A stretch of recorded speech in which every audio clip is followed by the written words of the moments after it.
Good evening and welcome to Information Please, your Peoria Public Library on the air, bringing you information about your library and your community. This evening my guest is Jenni Davis from WTVP, and we're going to talk about Downton Abbey. I'm so excited for season 3. I know. Well, everybody at the library, of course, has been enjoying the fact that we've got the DVDs of season 1 and season 2 and can watch them. And, yes. And we have many customers coming in, and we've been so much interest that, of course, we've managed to add all kinds of books to our collection because this phenomena has spun off so much interest in the era and the people and the characters. And I love it. It's, it's such a great series. It's such a well done look back.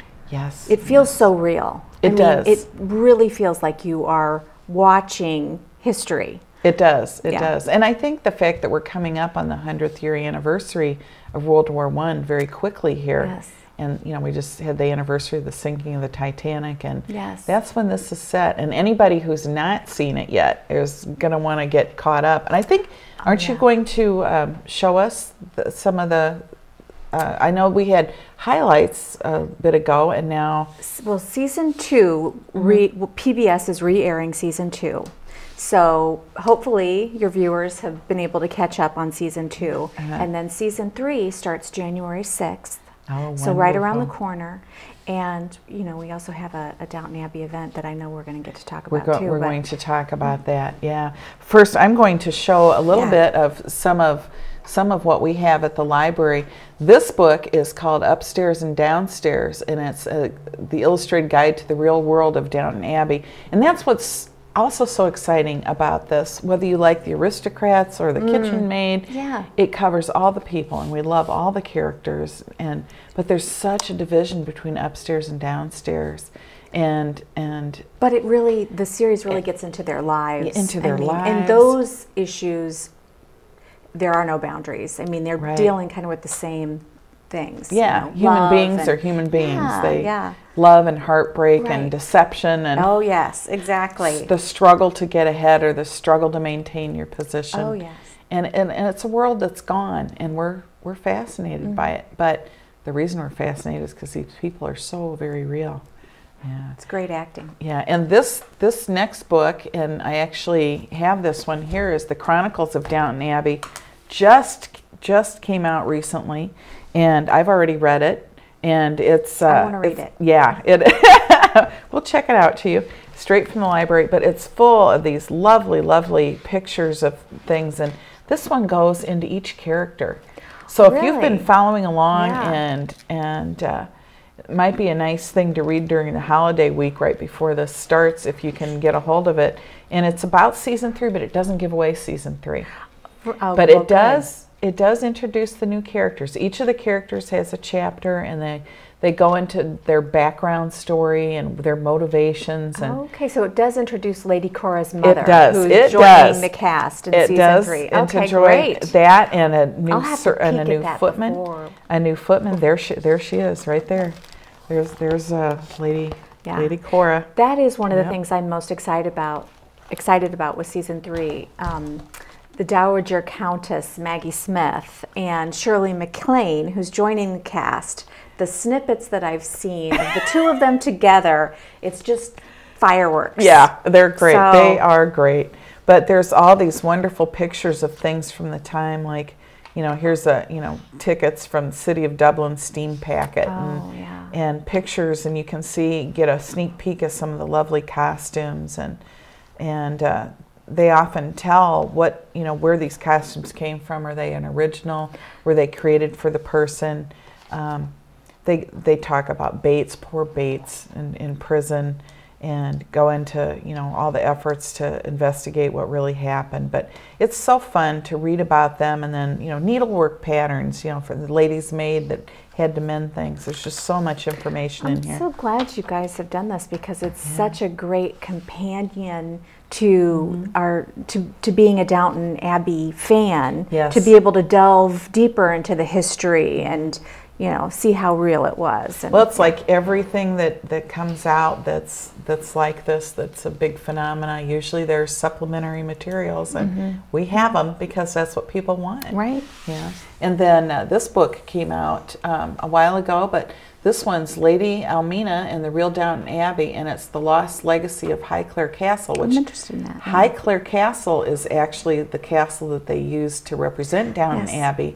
And this is her real story, and her story follows fairly closely what happened to the people at Downton Abbey. And so it's really fun to delve into that and know the real story of what went on. I don't know if I told you that actually WTVP is going to go to England, and we're going to be right by Highclere Castle and hopefully have a tour of it in September. Nice. Yeah. How so nice. I get to go. You do? Yes, and you should come. You do? Yeah, yeah. Definitely. I would love to. Yeah. I bet the library won't let me. But yeah, well, it's research. You know. I have to do research, yeah. And this is just a clip from the very first season that was fun, which of course, if somehow you've missed it and haven't gotten to watch it, you can check it out from Peoria Public Library and get caught up. There's still time.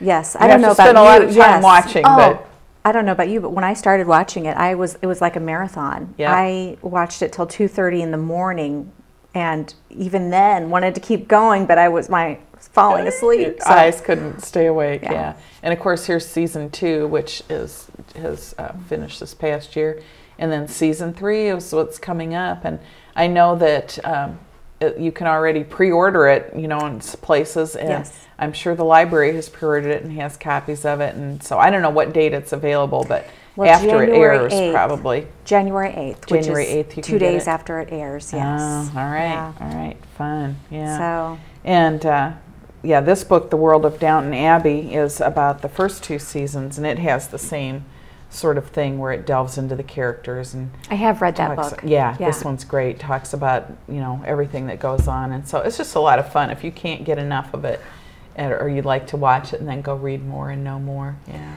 And do you find at the library that this series, it kind of this phenomena, it sort of spans all age groups? It does. And a lot of men. A lot of men like it. Exactly. I was initially surprised at that. Yeah. But I think it's because the male characters are just as fascinating, and they're they do things that appeal to men, and they have been written in a way that appeals to men. But you've also got, you know, World War I in there, and you've got, you know, all kinds of things, hunting, things men are interested in. So this is like a novel come to life. It is. It is. It is great. Yeah. But you're going to bring Downton Abbey to life, aren't you? Yes, we are. Just shortly after this airs, we will have on January 5th at the Civic Center Theater in the lobby. We are transforming the theater lobby into a Downton Abbey inspired space, and we're going to have elegant hors d'oeuvres and cocktails and dancing and some entertainment and a sneak peek. We're going to have a big, the largest projection screen the Civic Center has in there, so that we can air clips from the past and some sneak peeks of season 3, which will then premiere the very next night.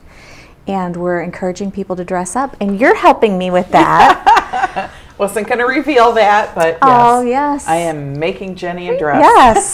I'm so excited. Because I ran out of prom dresses to make, and I can't resist all the beautiful fabric. I love to sew. So I'm so not excited. part of my normal library duties, just doing it because I want to. Well, and we are encouraging people to come in period costume, or I mean, definitely this is a formal event. But anywhere from the Edwardian era, you know, 1912, when the Titanic sinks, to season 3 is 1920s. So we will have some flappers there. So, so the gentlemen all going to come in their tuxedos, and oh yes, and we have some who are looking for the war costumes actually too. Yes, the different military uniforms. Yes. Yeah. Neat. So, and we will definitely have a representation of upstairs and downstairs. Oh, okay. So, you know, we don't, in our world today, we don't have a lot of time for play and dress up and fantasy. And so that's what I see this as. This is, this is just going to be a really fun event. I'm looking forward to it. Well, and I think if you talk to people who are involved in living history or have dressed up, it gives you a different understanding of things when you actually wear those clothes. If you wear hobble skirts, or you wear a military uniform, or whatever's out there. If you wear a bonnet from the 1840s that's out to here and you can't see anything except what's directly in front of you, you understand why women were maybe a little quieter. Right. And so it is fun to do that, and it does enrich the experience and help you along with stuff. So it's a good thing. So tell me, who's your favorite character in Downton Abbey? Oh gosh, I have so many. Well, I really enjoy the tension between Mary and Matthew, and I think they have great chemistry. So I love that. And Anna and Mr. Bates, I enjoy watching them. I think Mr. Bates might be one of my favorite characters, just because he is truly unique. And when I watched Downton Abbey and they introduced him, and he's a veteran of the Boer War, and you wonder how many people really even know what the Boer War was. And and I think things like this then inspire you to go back and look at that. But here he's sharing a story that's very similar to our veterans in this country right now. He's been wounded. He has to walk with a stick. What can he do? And of course we have all kinds of rules and regulations that go on about hiring veterans and hiring disabled people, but you wonder, do people subtly, still discriminate? And I think that's what happens a lot. And of course, the only way Bates has a job is because he has his mentor that hires him and says no, he's staying here. Right. But he wins people over. One of the things I love too about the series is looking at comparing it to our lives today. Like when the telephone is introduced and how Carson is, and he practices. He practices and practices. I'm not yelling, And when they have electric lamps. For the first time. Yes, and Maggie Smith is, horrified. Yeah, she holds her fan up. Yes. It's so bright. It's so bright. Yes. Yeah. Well, that was a thing, because we all know candlelight is much kinder to the aging woman than bright electric lights. And Definitely. So you can understand how people who'd always avoided that suddenly. It was a beautiful time. There was a lot of emphasis on beauty and quality and doing things well and elegantly, and so it's nice to kind of. Maybe that's why we're so fascinated with it. Well, and I think here in Peoria we can draw the comparison too, because of course Peoria was a very wealthy community up until about World War I and Prohibition. And when you see the remnants of that society, you can come down to the library and look at our picture files and see the people and the extravagant parties and the wealth that was here, and gone now, but the remnants of the houses, like places like Moss Avenue, the Whiskey Baron mansions.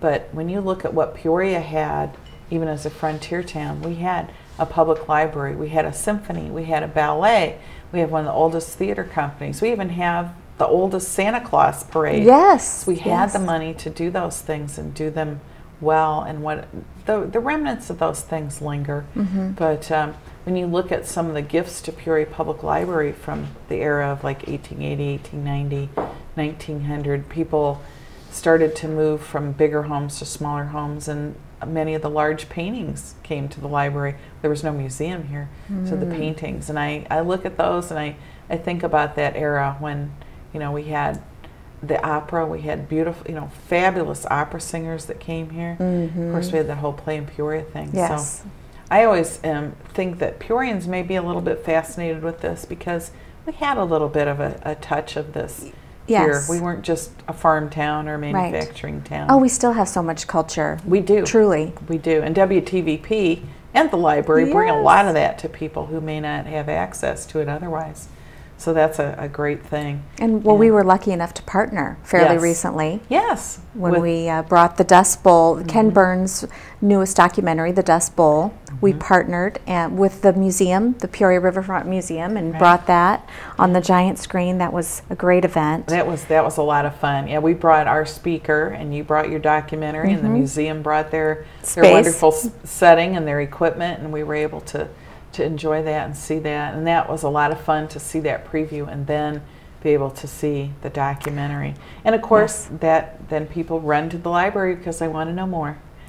And that's one of the reasons our partnership works, is because we can supply so much background information. Yeah.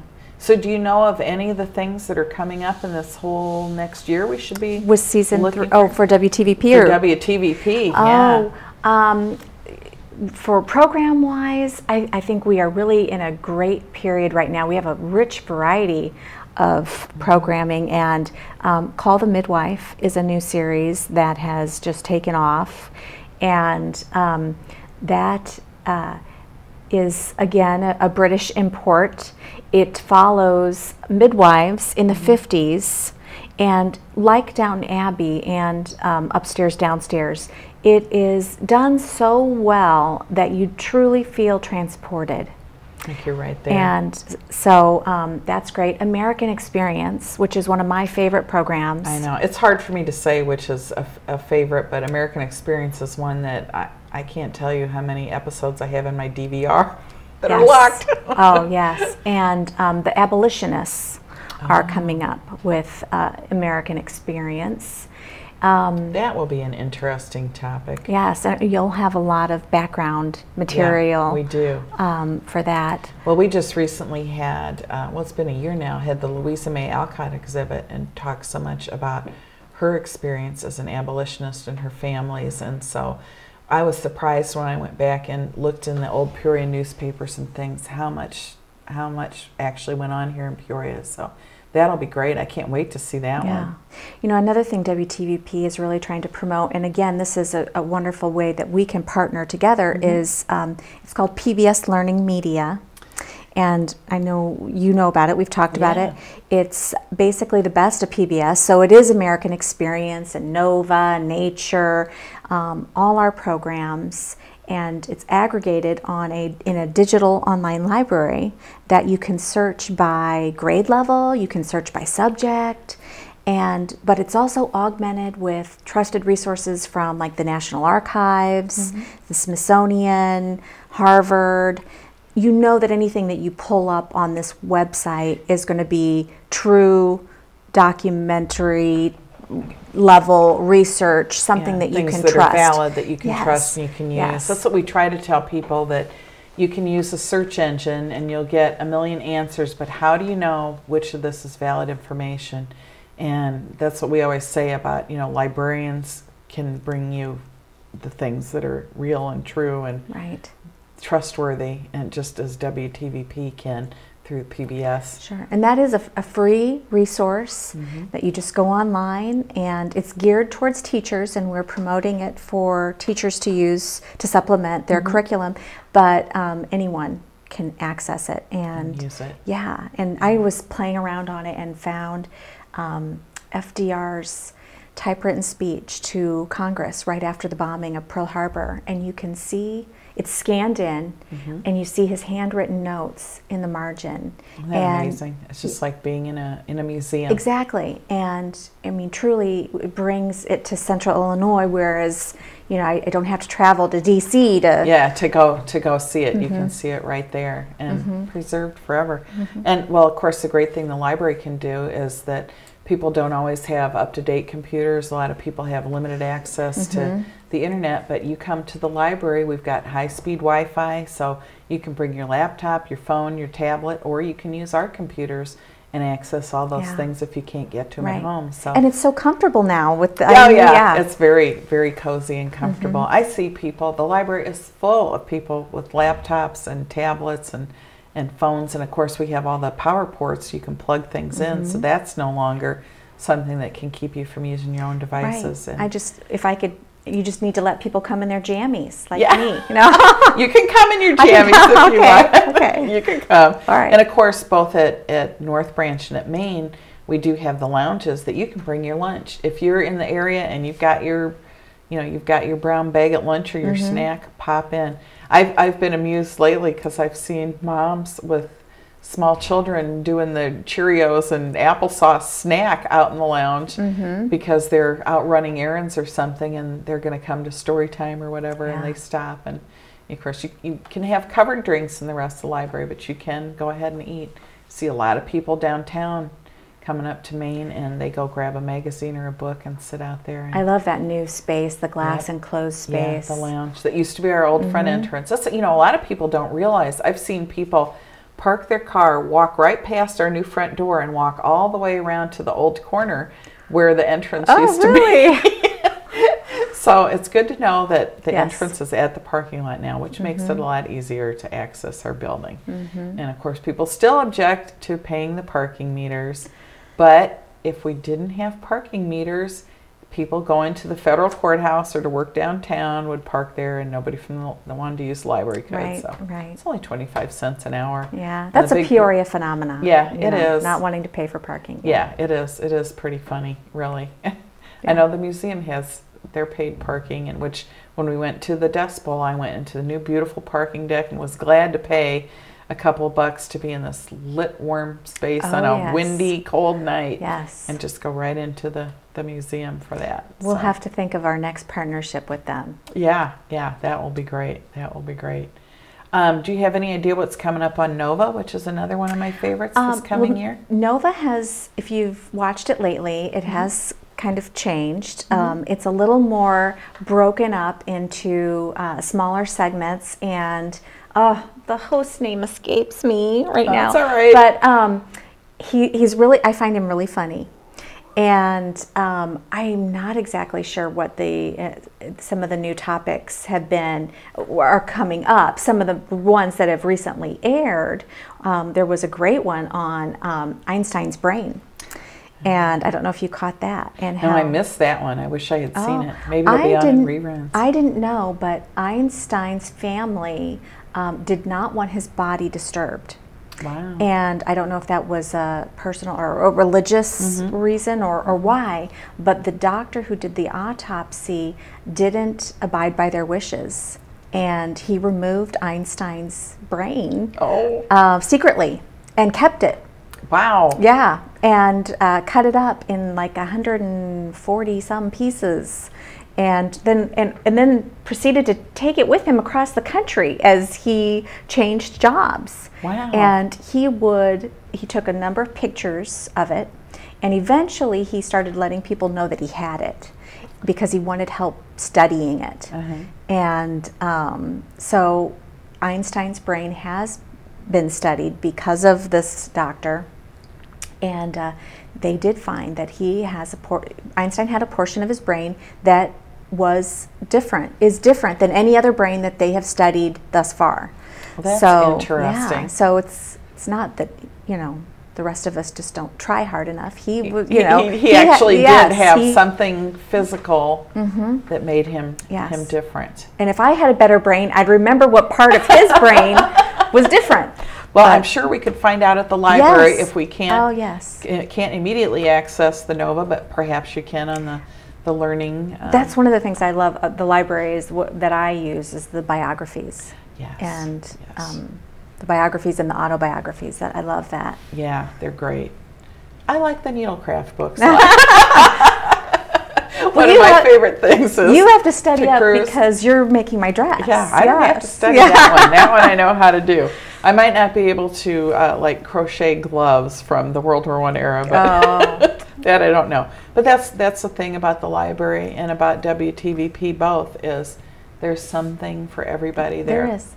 And you always feel like you're learning something, but it doesn't. To me, when it's something you enjoy, it doesn't feel like learning. Yeah, it's fun and it's fascinating and it's interesting, and there's nothing like that goal of lifelong learning to keep our brains going and active. And we may not be Einstein, but you still, you know, use it or lose it kind of thing. And so I am fascinated when I hear stories about the retired people who are so active in our book clubs or genealogy group, that kind of thing. And I know you have many folks who have left their day-to-day life and retired and now are able to help you. Mm-hmm. Yes, and, definitely. We definitely rely on our volunteers. Yeah, to keep WTVP at the point it's at, which is of course wonderful. Mm-hmm. Yeah. Well, if somebody has just tuned in, we should kind of summarize what we've been talking about this whole time, because here we are talking about brains, and we've been all over. We've been all over the place, but that's WTVP and the library both cover